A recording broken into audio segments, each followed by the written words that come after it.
ochig'iman. Nima? Vanyuan, nima deb valdirayapsan? Men seni qandaydir katta tog'ni topgansan deb o'ylabman, ha. Bilsam, bor yo'g'i kichik bir boyvachcha ekansan. Sen Juda kulgili. Vanyuan. Ahvol shungacha yetib kelganida ham ko'z bo'yamachilik qilyapsanmi? Lekin bir narsani tan olaman, seni kimligini bu yerda o'tirganlarni hech biri bilmasa kerak. Hoyna hoy. Bu nima degani? Janob Lu, Vanyuan to'satdan o'zgarib qolgani, qilayotgan ishlari mantiqqa to'g'ri kelmasligi g'alati tuyulmayaptimi sizga? sababini bilasizmi? Albatta bilaman. To'satdan qo'lga kiritgan boyligi qayerdan kelganini ham bilaman.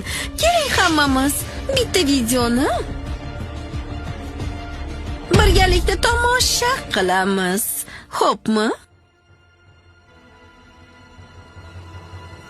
Bu bank o'g'irligi aks etgan video-ku. Videodagi odam aynan u.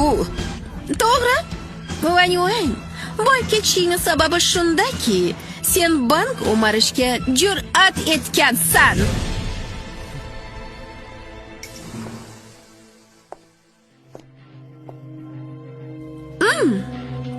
Hozir qarshimizda turgan odam qidiruvdagi ashaddiy jinoyatchi. Yo xudoyim, u shunchalar vahshiy jinoyatchi ekanmi? Tezroq politsiyaga xabar beringlar. Bank o'g'irligi? Nimaga kulyapsan? Nega bank o'marishim kerak ekan? Albatta kambag'alligi uchun-da. Kulgili. Aytib qo'yay, agar bu yer tilla yombilarga to'lib ketgan bo'lsa ham, kichik janob Van egilib, ularni terib olishga erinadi, bank o'marib bermish. Uni oqlashni bas qilasanmi yo'qmi? Lu Hayfen, bugun menga javob ber. Shu bola uchun Lu oilasining kelajagini tikib, ortimdagi Karl guruhi bilan dushman bo'lmoqchimisan hali? Ha, dushman bo'lmoqchiman.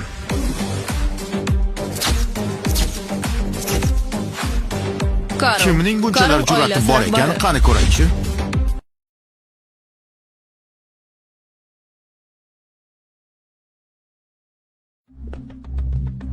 Prezident Karl?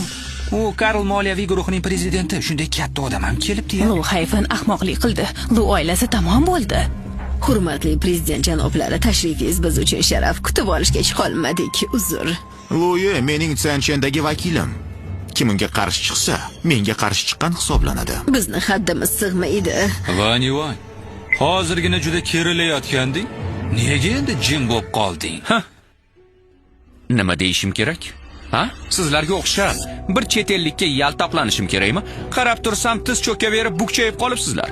Qaddingizni ko'tara olmaydigan bo'lib qolibsiz. Ablah! O'z o'rnini bilmagan bolakay. Uni ko'zimdan yo'qotinglar, qo'rqchilar. Lu Hayfen, prezident Karlning odamlarini ham to'sishga jur'at etdingmi? Lu oilasini jar yoqasiga itarib o'limga boshlayapsanmi? Vanyuan, ularga kuchingiz yetmaydi.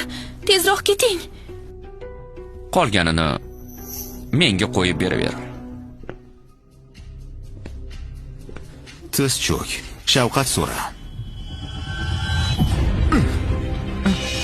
Aqldan ozdingmi? Bu Karl. Bu moliyaviy guruh. Yana qanday suyanchig'ing bor? Ha? Gapir, senga 10 daqiqa vaqt beraman. Chaqir bu yoqqa. Men Van Yuan shu yerda kutaman.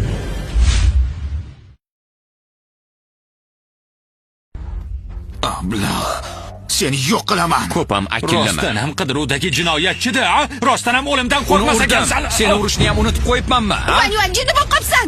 Endi aniq o'lasan. Kim o'larkan?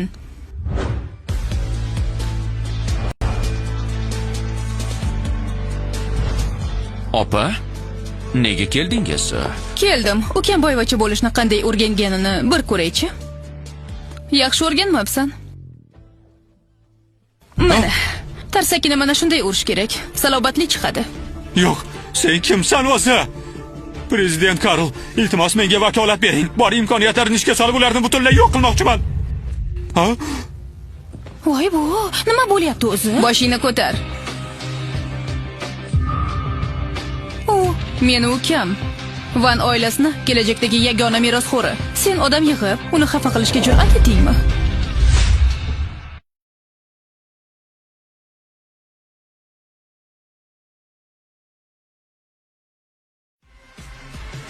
Men bilmagandim. Keyingi hayotingda ehtiyotkorroq bo'lasan. Bir hafta ichida Karl moliyaviy guruhini butunlay yo'q qilaman. Endi esa yo'qol. Bir og'iz so'z bilan Karl moliyaviy guruhini yo'q qila oladigan odam Vanyuaning opasi ekanmi? Bu tush bo'lsa kerak. Aniq tush bu. Ayvang, men xato qildim. Aslida seni sevaman. Iltimos menga ishon. Bu seni sinash uchun edi. Ha.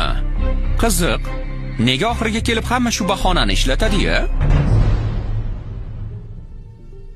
Hayfen, ularni boshqa ko'rgim kelmayapti. Yo'qot. Esingda bo'lsin. Bu safar hech qanday xato bo'lmasin. Xavotir olmang. Ularni hoziroq olib ketinglar. Yo'q, aka. Menga bir imkoniyat bering, aka. Xato qildim, aka.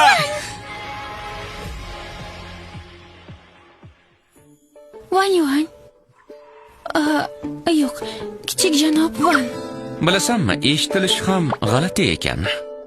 Nega oilang shunchalar qudratli ekanini aytmagansan? Nega sir saqlading? To'g'risini aytsam ham ishonmading-ku axir. Ha, janob Van, hurmatsizligim uchun uzr. Men hozir to'yni bekor qilaman. Shart emas. Hozirgina boy oilaga kelin bo'lish mening taqdirim deding. Unda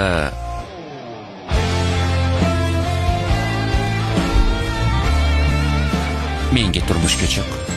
Nimalar deyapsan? Biz do'stmiz-ku. Bugundan boshlab do'st emasmiz. Film tugadi.